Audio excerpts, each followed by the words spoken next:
Selam arkadaşlar, kanalımıza hoş geldiniz. Bugün sizlere Türkiye'nin en tanınmış genç oyuncularından biri olan Hande Erçel'in hayat hikayesinden bahsedeceğim.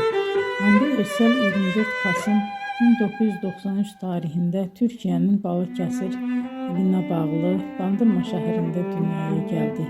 Küçük yaşlarından itibaren sanatla ilgileniyordu ve yaratıcı alanlara karşı büyük bir merakı vardı. Daha sonra İstanbul'da Mimar Sinan Güzel Sanatlar Üniversitesi'nde eğitim aldı. Ama onun hayatında ilk adım oyunculuk değildi.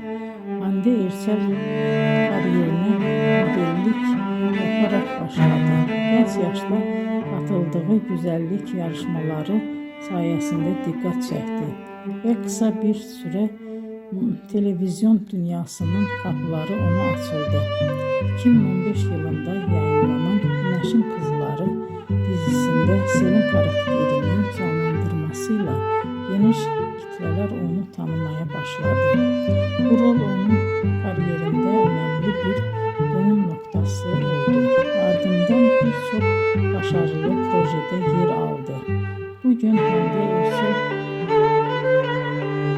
sadece Türkiye'de değil,